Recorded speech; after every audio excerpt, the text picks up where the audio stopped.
Pero nosotros, los dictadores, ya vamos para la elección número 23 en 18 años de revolución bolivariana. Reconocemos y hemos reconocido todos los resultados, cuando nos han resultado favorecedores o cuando nos han resultado adversos. Fuimos a la elección parlamentaria en unas condiciones que en cualquier otro país del mundo, no tengo duda de eso, hubieran suspendido esas elecciones. Francia, por ejemplo, ha suspendido elecciones por situaciones de conflicto bélico o por situaciones de dificultades económicas severas. Perpetraron una guerra económica, ocultaron los alimentos del pueblo y de allí les nació la consigna, la última cola. Y nosotros jamás dijimos que no íbamos a ir a esas elecciones. Con valentía fuimos y reconocimos el resultado. Este año, 2017, vamos a tener 3 elecciones. La elección de la Asamblea Nacional Constituyente, domingo 30 de julio. La elección de gobernadores, domingo 15 de octubre. Y la elección de alcaldes y alcaldesas de este próximo domingo 10 de diciembre. Y hay algo que el presidente Maduro de manera persistente nos lo ha dicho y creo que tenemos que asumirlo de forma autocrítica. Nuestra forma de comunicar, y perdónenme la inmodestia con lo que voy a decir, yo dudo, yo dificulto que haya una revolución y que haya un gobierno en el mundo entero que a diario genere información relacionada con la atención del ciudadano. Ayer mismo, tanto que hablaron de que el 0800 Salud ya no funcionaba y ayer se distribuyó el 75% de las medicinas solicitadas a través de la línea 0800 Salud ya en casi todas las gobernaciones de Venezuela. Recuerdo que Aragua, que Carabobo, que el estado Miranda, Caracas, Lara, recibieron las personas que llamaron a 0800 Salud ya con la presentación de su carnet de la patria, con la presentación de su récipe médico debidamente autorizado por el médico tratante, de forma completamente gratuita los medicamentos que necesita para una determinada dolencia. Y diciendo esto, diciendo que dificulto que haya una revolución en el mundo, que haya atendido a tantas personas en relación a vivienda, en relación a educación, mi generación creció con el estigma de los bachilleres sin cupo. El acceso a las universidades, sobre todo a las universidades públicas, sin duda las privadas, pero las públicas, quedó restringido cada vez más hacia personas que provenían de institutos de educación media privada. Eso se acabó para siempre. Aquí estudian todos los jóvenes que quieran acceder al sistema universitario. Lo primero de nuestra comunicación es que comunicamos poco.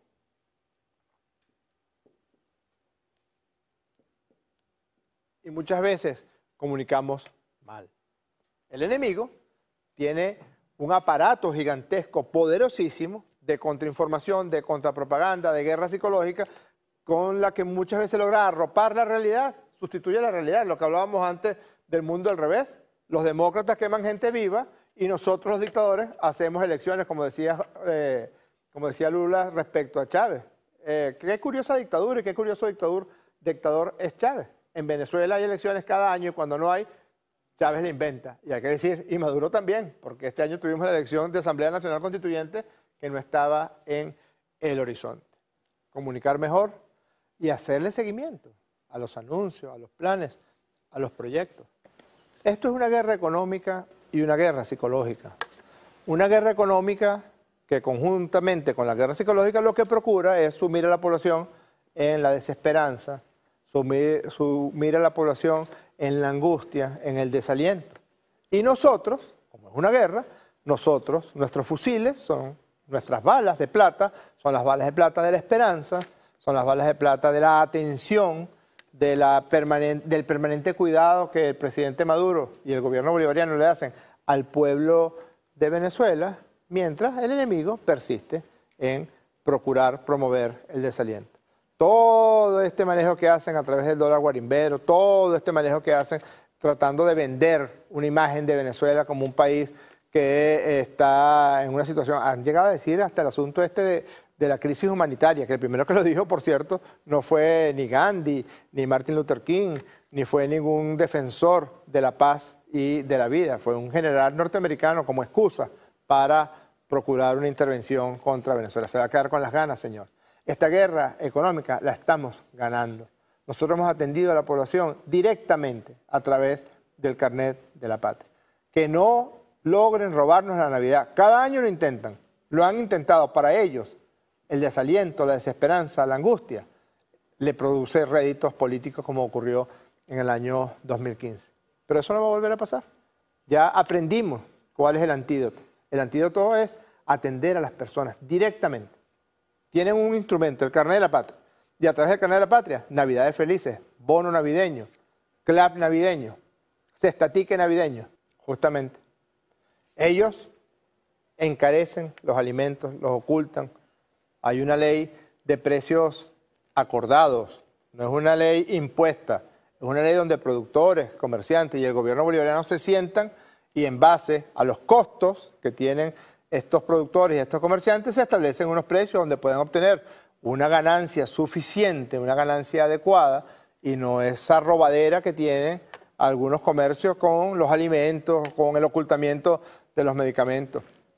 Eso es lo que procura el gobierno bolivariano, atender, proteger y en condiciones donde vuelve a aparecer el mundo al revés, donde aparece la hipocresía. Por ahí vi algunos voceros de la conferencia episcopal y decían que se abra el canal humanitario.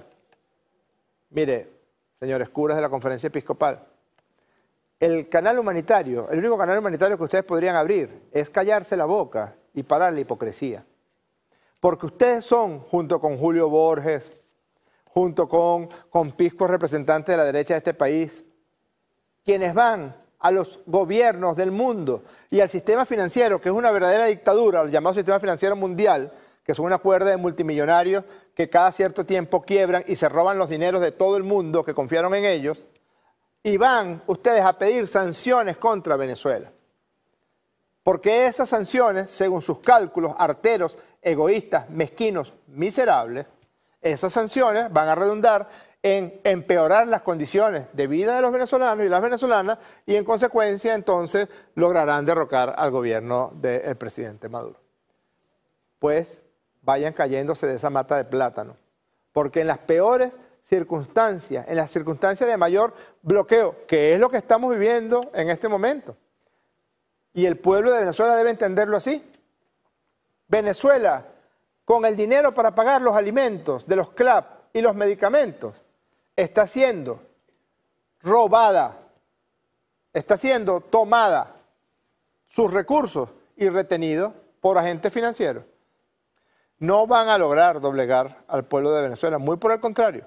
Nosotros vamos a atender, el presidente Maduro va a atender las necesidades del pueblo en alimentos, en medicamentos, en vivienda. ¿En qué país en crisis o bloqueado financieramente se logra el récord de construcción de vivienda que ha logrado Venezuela? ¿En qué país que delincuentes como estos le niegan el acceso a los recursos que soberanamente le pertenecen, pues no se ha descuidado ni un centímetro, ni un día la atención de nuestros niños en las escuelas? En ninguno. En ninguno que no sea Venezuela y que no sea el gobierno bolivariano, que no sea el gobierno revolucionario. Bueno, por supuesto, ejemplos luminosos como el caso de la Cuba revolucionaria o Bolivia. Pero en estos momentos de restauración oligárquica, usted revisa lo que están haciendo los gobiernos de Brasil o de Argentina o de Paraguay o de Perú y es exactamente lo contrario de lo que estamos haciendo nosotros. Cuidar y atender a nuestra población y mucha firmeza en la lucha contra la corrupción. Esta semana explotó, llamémoslo así, un escándalo relacionado con hechos espantosos de corrupción de una empresa filial de Petróleos de Venezuela. ¿Quién lo denunció? ¿Quién hizo la denuncia? ¿Quién señaló indignado que estaban ocurriendo hechos espantosos de corrupción en la empresa Citgo? El presidente Nicolás Maduro. Qué diferente con lo que ocurría en la Cuarta República, donde los hechos de corrupción eran tapados y cohonestados por los presidentes, los ministros, los gobernadores y los medios de comunicación que a veces, muchas veces, participaban de la torta de la corrupción. Maduro hizo la denuncia, el Ministerio Público actuó. Cuando en esas salas situacionales del Pentágono se pongan alarse de los cabellos, no está bien que yo diga eso, alarse de los cabellos, preguntándose desesperados cómo es que no han logrado derrocar la revolución bolivariana. Cuando el Grupo de Lima se reúna, no sé a qué, a verse las caras y a compungidos exclamar cómo es posible que Maduro todavía sea presidente de Venezuela y lo que falta. Cuando quieran hacer una ecuación que conduzca, según ustedes, al derrocamiento de nuestra revolución, no se les olvide poner en la ecuación el número más grande, el valor más grande, el amor del pueblo, la generosidad, la solidaridad, siempre es retribuida con un abrazo, con una lágrima, con amor. ¿Cometido errores? Seguro, seguro. También es verdad que en cuanto se detecta, el presidente es el primero que los señala y que los corrige con mano firme. Pero no se puede negar que allí, en las lágrimas de esa señora, hay mucho más poder que todas las OEAs, que todos los grupos de Lima, que todos los países que de manera mezquina y artera atacan a Venezuela.